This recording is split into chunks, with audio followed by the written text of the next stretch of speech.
On April 13th, 2013, a person with the username Zoma, later changing to Barrymode, uploaded a Spelunky Classic run to YouTube and submitted it to Speed Demo's archive. They finished the game, beating Olmec in just 2 minutes and 30 seconds, a run that still has not been topped to this day. He never contributed any other runs of the game or in future Spelunky titles. One of the absolute legends in the Spelunky community, Groomp, achieved a 2 minute and 40 second run on September 21st, 2021. Groomp has thousands of hours in Spelunky between Classic, HD, and 2. So how did Barrymode beat this time in just a couple years when Groomp hasn't in nearly 10? He didn't. He cheated, and I am going to explain how he did and how he got away with it for just over 8 years.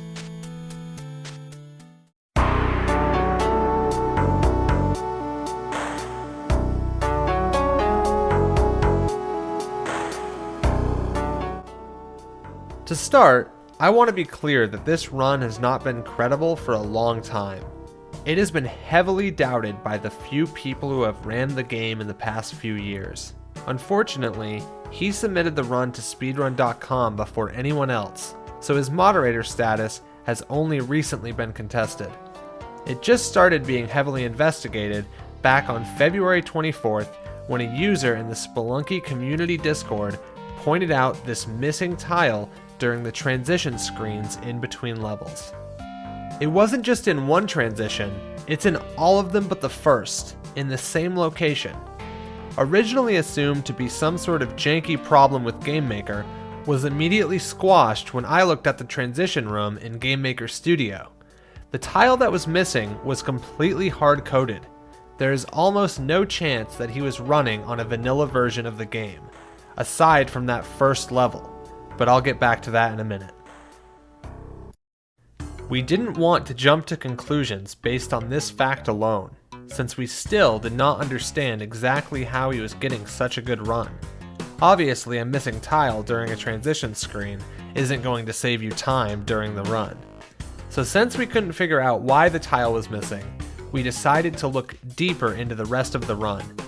To quickly explain to people that may not be familiar with Spelunky, every Spelunky level is generated to have a main path with subrooms placed alongside it.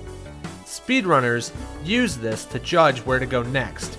Occasionally, you can go off main to take a shortcut, but this is very rare and is almost always a recipe for a reset. We noticed multiple times he went a non-optimal way that no experienced runner would ever consider. We assumed he was playing a mod that allows you to replay the same seed or something similar where you would know where the shortcuts are. But again, we couldn't prove that, seeing as the main menu looked vanilla. With the community being focused on Spelunky 2, raising thousands of dollars for charity, and being unable to find conclusive evidence, we opted to set it to the side and build a better case against him at a later date to get his moderator status from speedrun.com revoked. On September 22nd, 2021, Saturnin55, creator of Moss Ranking, found a definitive answer to the missing tile question.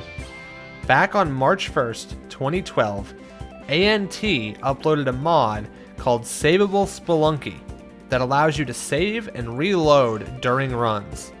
What we've now confirmed is that the object created in GameMaker 8 that allows saving, an object named OSave, is placed in the top left of the transition screen, and by default, placing an object erases the tile underneath.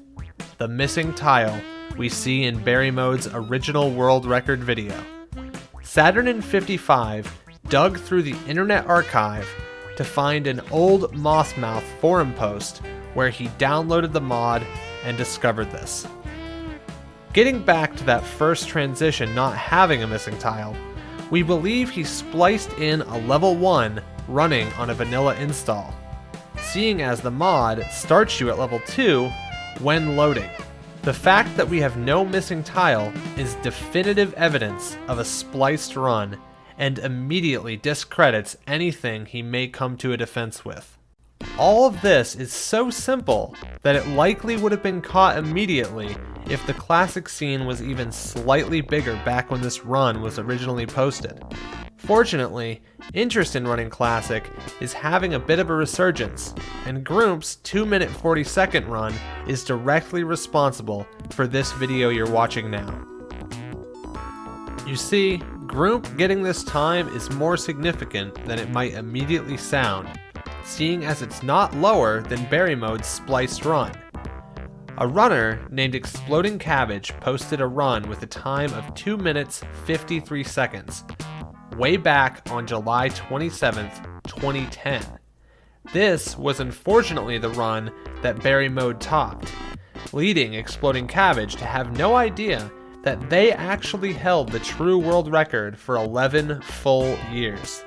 An incredible achievement that they should now be very proud of. Groomp getting a 2-minute 40, the new true world record, was just the spark Saturnin and the community needed to take this run off the board for good. Barrymode hasn't been very active in any games communities in recent years, instead focusing his YouTube channel on what he labels music videos for conservatives, so I doubt he will respond or have any sort of reaction to this random Splice world record he submitted 8 years ago, when he was likely still a child. I do want to mention that he had changed the title of his run from Spelunky Classic to Spelunky 2 around the time 2 released to clickbait people looking for Spelunky 2 videos, as well as replying to comments asking about the run in the past few months. So he definitely hasn't forgotten the run exists or anything like that. I'm not spending time editing this video to bring hell down upon the guy though, so make sure not to waste your energy on him. It's not worth it. I'm sure he will do the right thing at this point and take the video down, and us runners in the Spelunky community can be satisfied knowing that our leaderboards are no longer tainted with a near unbeatable cheated run. It's just a game, everything will be fine. To end on a bit of a lighter note, I want to thank you for watching this video, and if you found this and have not checked out the Spelunky series, I highly recommend it. Genuinely, the most welcoming gaming community I've ever been a part of, and we'd love to have you be a part of it. There are tons of Spelunky players on Twitch, helpful guides on YouTube, including some from me, and plenty of people to play multiplayer with. So consider checking it out, and I'll see you in the next video.